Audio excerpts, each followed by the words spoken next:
The Empire requires your assistance with a covert mission deep in Iconian territory. It is dangerous, but if successful, it has a chance of turning the tide of the war in our favor. Report to the Denasia system. There you will meet a man named Ramir. He wants to explain the details of the operation to you personally. The joint operations against the Iconians have been off to a slow start with fewer victories than we'd like, but certain more aggressive tactics have been working far better than Starfleet expected, so let's see how the Klingons have been doing things. We've been talking about alliances all this time to unite in the face of the Iconians' return, and as a result this will be a Klingon-run mission that we're effectively just supplying Starfleet support to. As for Denasia 2, it's an M-class world which has been placed under Federation quarantine since around the mid-23rd century. Its extinct populace have left ruins across its surface, and its native language shared roots with Iconian. It also seems that all scientific exploratory missions into this system have been denied.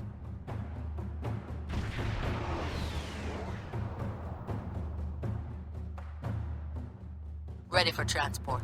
That was an abrupt decloaking. Timet confirms our arrival, and we're to speak with Ramir aboard this KDF Kib-class intel ship. This class of vessel was designed alongside the Starfleet's R&D and the Romulan Republic's contributions.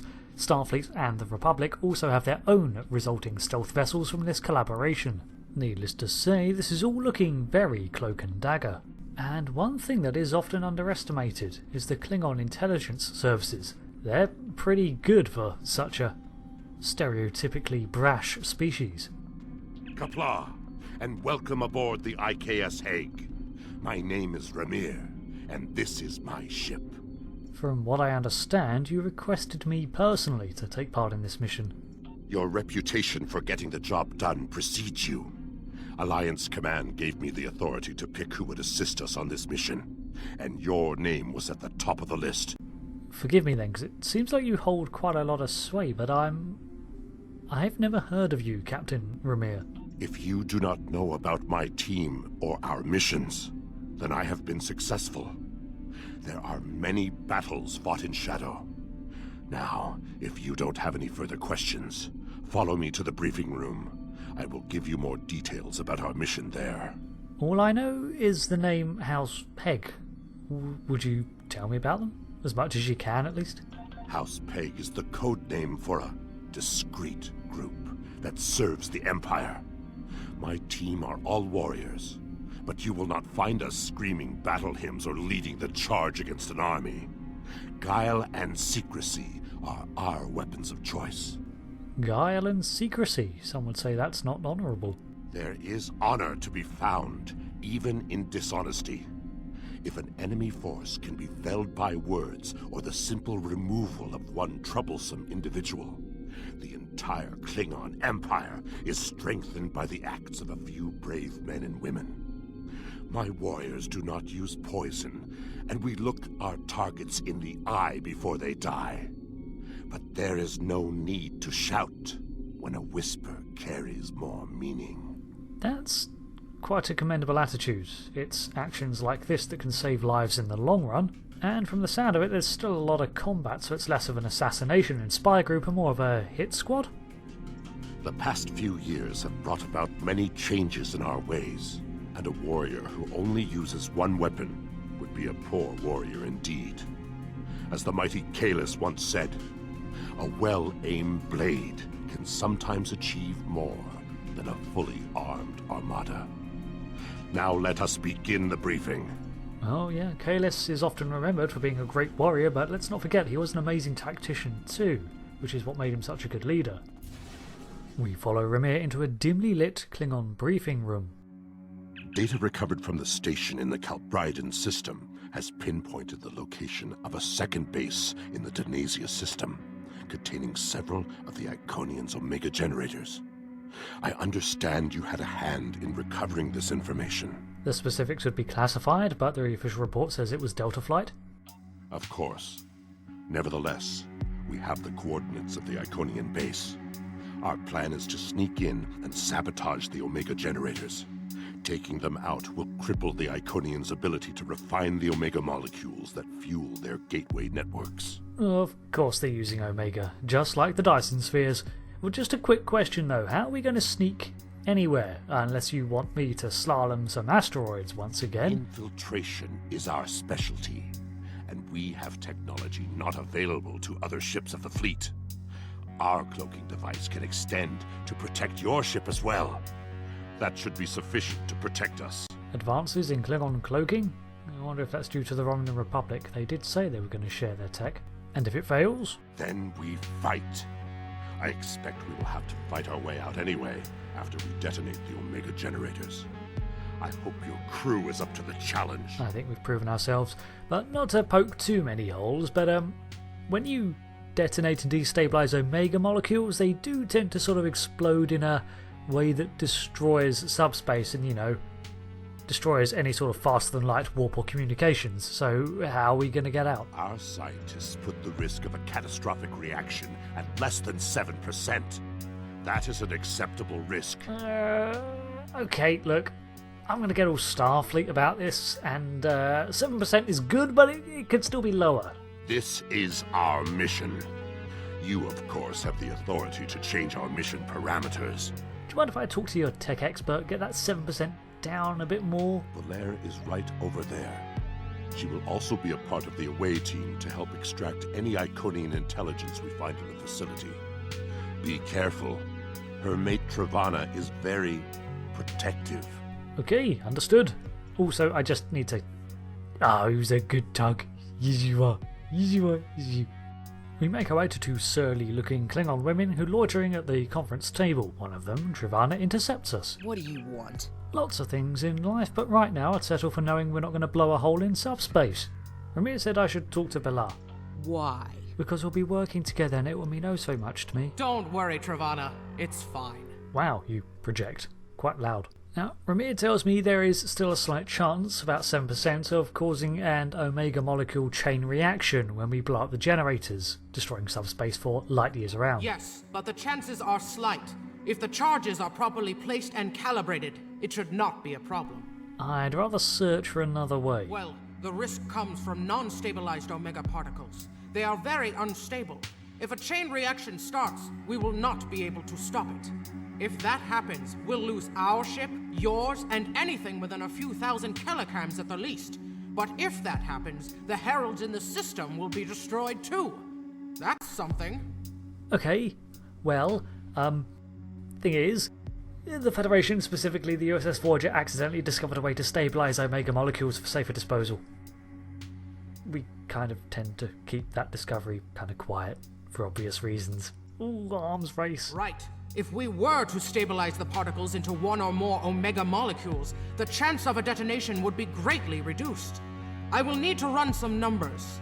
We will have to give ourselves more time in the facility, and there is a greater risk of discovery, but it might be the better option. Okay, we have a plan. I'll update the mission. I disagree. Taking the time to stabilize the molecules puts the team in danger. I mean, yeah, we're flying into an Iconian base to sabotage it. It was always going to be dangerous. You insult my honor. It is my duty to protect this team. I will not sacrifice Valere's, our lives, for needless precautions. Okay, well, joint operation, and I have oversight here, you know, so I'm going to play the Admiralty card and pulled rank. I'm making the changes to the mission. This is what we're doing. But frankly, I'm also suspicious that this whole thing's just a ploy so the Klingons can learn how Starfleet learned to stabilise their Omega molecules. So be it. Talk. That's the spirit, buddy. The more you annoy me, the more I'm going to start acting like a stereotypical human. Maybe we can all get together after this and hold hands and sing songs. Kumbaya would be nice. It also sounds like you've got some relationship issues. If you like, I can put you in touch with our ship's counsellor. Our ships have counsellors, you know, because we like to talk about our feelings. Well, I hope I just didn't break the Omega Protocol. Well, to be honest, over the past year, almost every species has found a way to examine Omega somewhere, so perhaps sharing how to do it safely is better than letting everyone just bomb around in Omega-powered installations. With a revised mission plan completed, we return to the USS Armiger.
beyond the Herald sensor range, but we should not approach any closer without the protection of a cloaking device. Once we get close to the planet, we will not be able to risk a wide scan.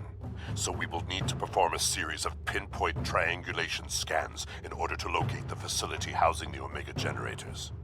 At least we can remain cloaked while we do so. This is some crazy developments you've made. Once we have the location of the facility, my team will meet yours on the surface. Understood, and when we're done down there? Then arm your weapons and prepare for battle. Our cloaks will do us no good after the Heralds discover our sabotage. So, the cloaked armiger, represented by this translucent silhouette, makes its way to the first triangulation point. Whatever developments the Romulans and Klingons have made with their extended light screening, it's seemingly enough to fool the Heralds, as so far we are undetected. We cruise unseen deeper into their space. This mission's formation is covered in the Tales of War Episode 4, in which Kamen of Klingon Intelligence reviews the reports shared by the Delta Flight Squad, where he talks with Takora, a Klingon operative, about how the KDF has come to the same analyses as Starfleet, that a long-term engagement with the Iconians will result in an Alliance defeat. In order to expedite the triangulation process, my ship will move away from yours and perform our own scan, once we have reached a distance of 4 kilocams. A kilocam is about 2 kilometers, right? Okay, so just please stay within range of the cloaking screen's field, please. Position confirmed. Beginning scans. Sensor interference is preventing us from getting a good reading. Move to 16 kilometers. 16 kilometers confirmed. Beginning sensor sweep. Belair here. I have coordinates for the facility, but I cannot do a deep scan without revealing our presence. We will be beaming in blind. Alright, well, just try not to beam us into solid rock or anything, alright? With the coordinates established, we prepare an away team and beam down to the facility. Okay. Oh, we're not dead. So, that's a start. We appear to be inside an almost organic-looking structure. The architectural style looks very Iconian, but the colours are unlike anything we've seen before. Unfortunately, we're at what appears to be an intersection of corridors, however all is clear for the moment. This facility was very well concealed and shielded. Even now, our scans are so limited, we cannot get an accurate readout of the layout. Yes, I noticed. The minimap in the corner's gone all fuzzy. It would probably be down to the crazy levels of radiation that Omega generators can emit. True, but our tricorders will be of assistance while navigating. Yeah, they just don't have the range, though, to map out the whole thing. We should get a move on. Now that we are on site, there is something you need to know.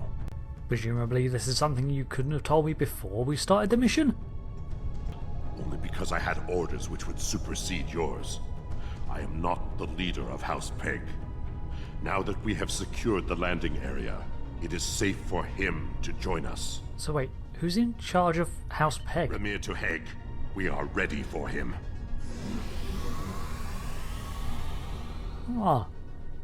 You look familiar from Klingon studies at the Academy? But the way I was at the Academy in 2250... never mind. Kapla, you and your team have done well so far. Now, let us vanquish our foes. Well, shit, it's Kahless. Or, well, more specifically, a clone of Kahless created in 2369 by the priests of Boreth. I am more than a figurehead. A man cannot lead an empire of warriors without being a warrior himself.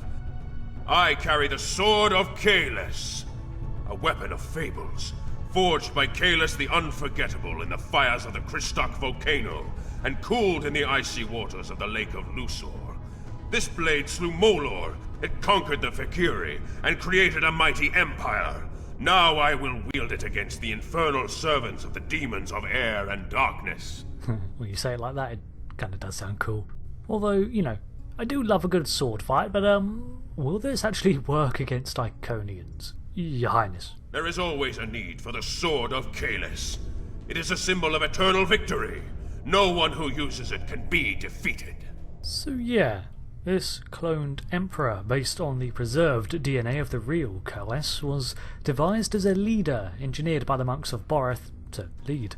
However, the ruse was soon discovered by then-Chancellor Gowron, and instead, Kahless was made into a figurehead emperor, while the power continued to reside with the houses, High Council and Chancellor. In 2403, he departed the Klingon Empire with a hand-picked crew to search for his own adventure, saying however that he would return when needed. In this time, Worf met with him and revealed the location of the Sword of Kahless to the cloned Emperor, We're right behind you. who searched for and evidently retrieved it in 2408, just in time to discreetly return to the fight and assemble House PEGH. Quite why he's returned in secret is a bit of a mystery, one that we won't pry into. You can of course explore all the corridors a bit, but if you do, There are no power readings in that direction. Use your tricorder and stop wasting time. you can make the Klingons a bit tetchy.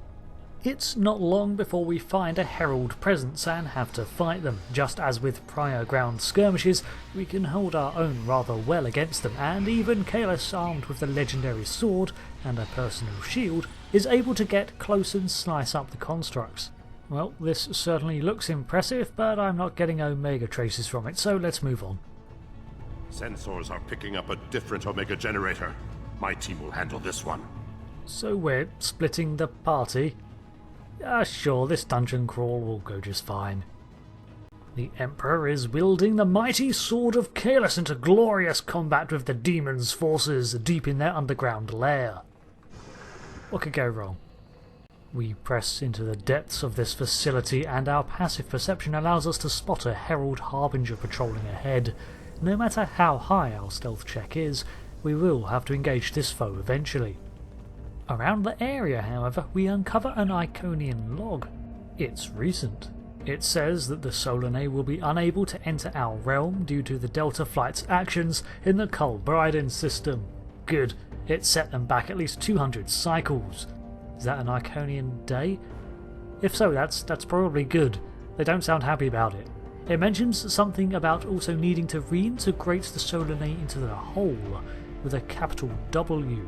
Interesting, but not what we're here for, so let's move on. We roll high on initiative and take down some more constructs before returning to where we saw the Harbinger. The battle against the Harbinger of Antara goes about the same as our prior engagements, and as before, the entire variety of Herald wields gravity-based powers and attempts to suspend the away team. At least we took out the patrolling constructs first, giving us a bit more freedom of movement. They are much easier to deal with when we actually have the room to avoid their attacks. While we're here, we might as well help ourselves to some more unsecured Iconian information. It might not be much, but we managed to snag something before we're locked out. Now, let's deal with this Omega generator.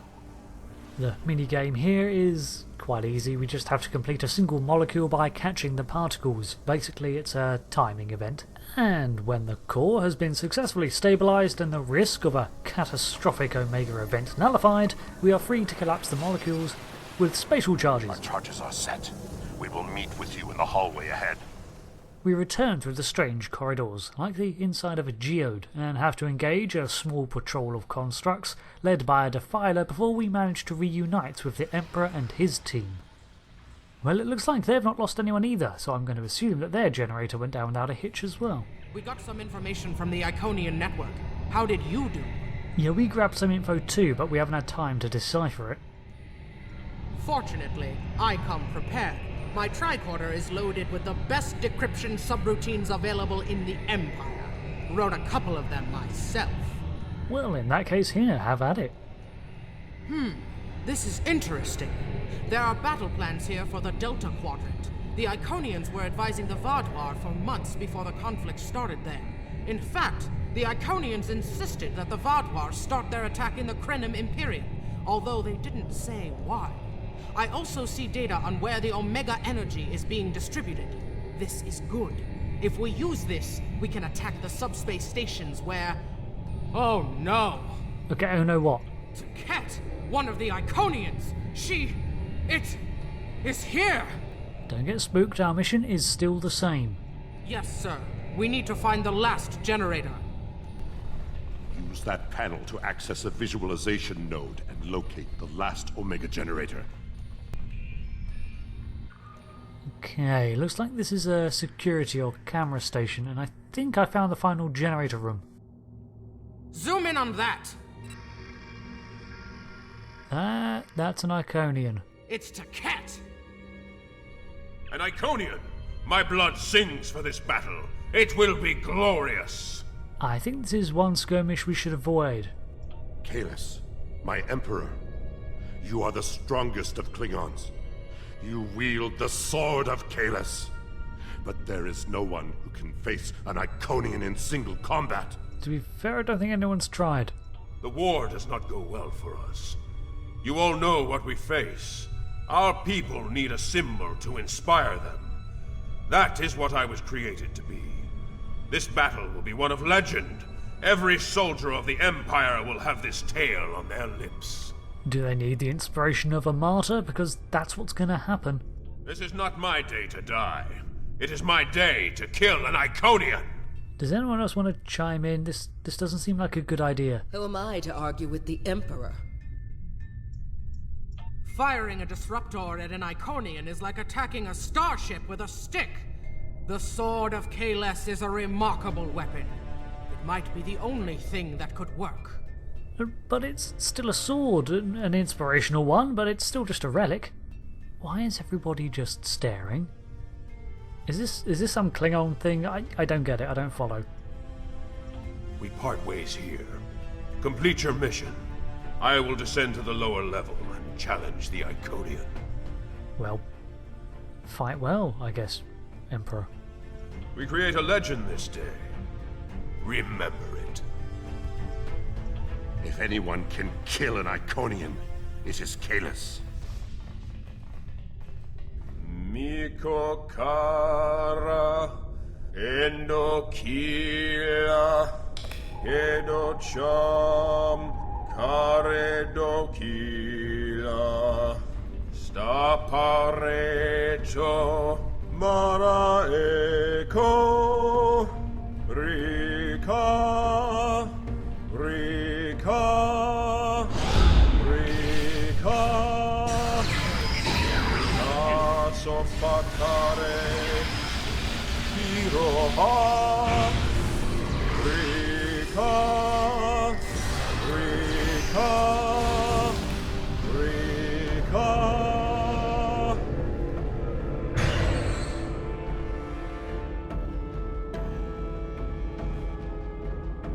Taket, I have come for you.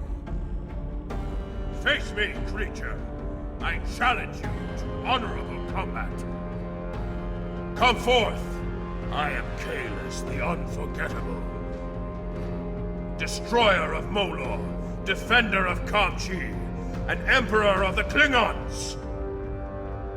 In my hands is the Sword of Kahless, first of its kind. Will you not face me, Taket? What could a being such as yourself have to fear from one man?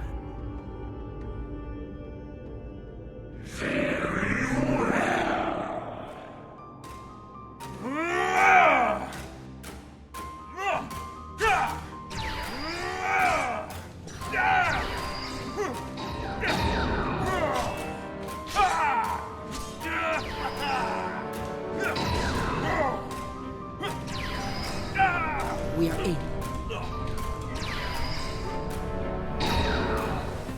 He's lasting longer than I thought, but we've got our own welcome party to deal with, the Harbinger of Mtara again. This fight begins with us at a disadvantage, the small doorway, a natural choke point that we're trapped in. Passing through it will make this a damn sight easier.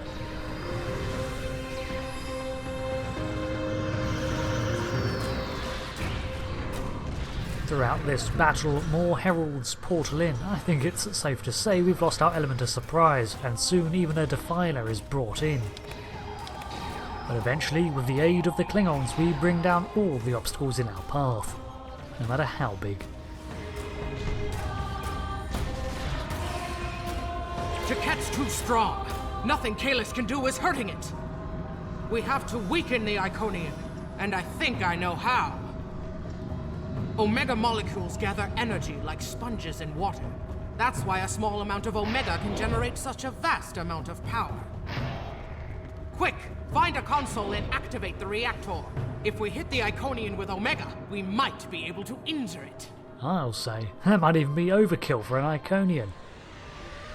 Ha! Glorious battle!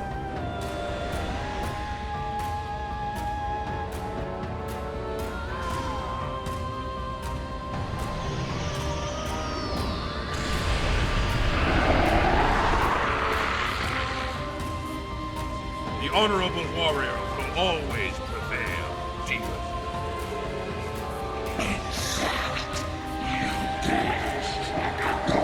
You are no god, Tiket, and your tyranny ends now!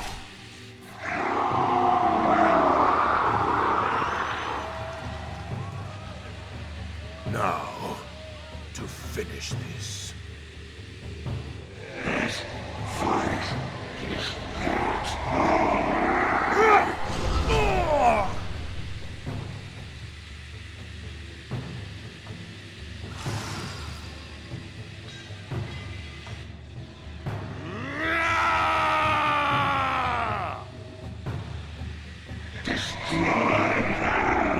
Near to PEGH. Emergency transport now. We've lost Kahless, and we were unable to stop the production of Omega molecules. The Iconian war will continue, and much blood will be shed.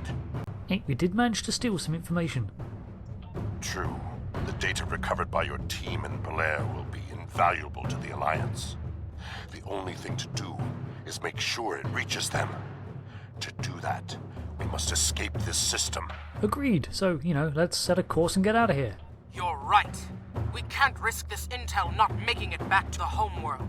I've pinpointed an excellent transmission spot near here, where we can send out an encrypted microburst of data. If we don't make it out of here, at least the information can be of use to those who still fight. The Emperor's sacrifice cannot be in vain. I did notice, however, that we're not cloaked anymore, so I expect Herald vessels will be closing in as we speak. The initial squad of 2 Bolton Raiders and a Guas cruiser make themselves known, and we engage them.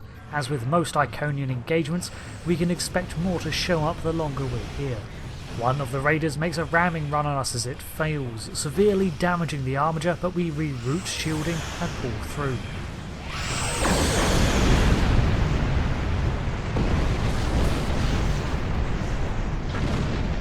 Together with the IKS Heck, we battle against the Iconian horde as another enemy enters the battle. We're at the optimal transmission location. Iconian gateways! It's an ambush! 5 more raiders drop in from their gateways and assault us. Clearly they've sussed that we're trying to get a signal out.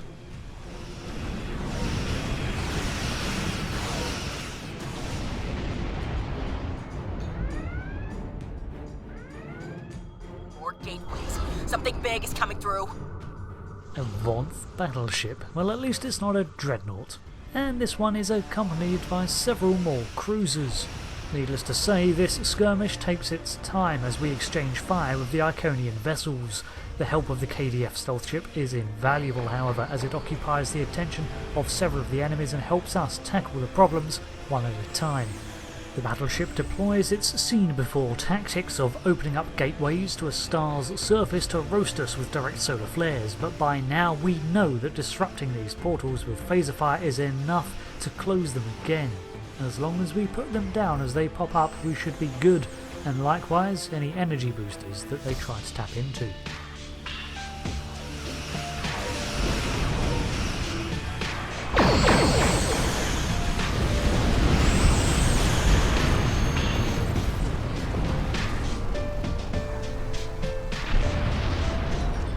With the lull in the fighting, we waste no time and make a break for it. This mission is over, but the intel we pilfered needs to get to the hands of someone who can use it. I will mourn for Kahless, but celebrate his life. He was a clone, but he found honor in this life. Now I trust he will find Sto-vo-kor to his liking. But before he fell, he showed us the Iconians are mortal. His sacrifice will lead our way to victory. Qapla'! Hail Kahless, Emperor and conqueror. So, with Emperor Kahless down, this might not be the demoralising blow that we'd suspect. Klingons are strange like that. They're more than likely to take this tale, spin it into a song of heroism, and use it to inspire just as much as if he'd emerged victorious. After all, Kahless was able to wound an Iconian, bringing Tikket to its knees, armed with nothing but a sword. Even if he didn't need to throw himself at the enemy like that, I can't deny the effect it seems to have had on the KDF. In fact, the Klingon loremasters even write ballads about this, and I'll put that in the description. Let's just hope that we can draw something tangible as well as inspirational out of this botched attempt. And as I said before, if nothing else, we saw an Iconian falter against one Klingon. So they are far from unapproachable. I think despite this, we're closing in on something, and I hope to see you there for next time as we delve into finding out just how to take down the Iconians. Thank you for watching as we delve into the ever-expanding narrative of Star Trek Online. I've been Rick, and I'll see you again next time. Thanks again for watching, and Kupla.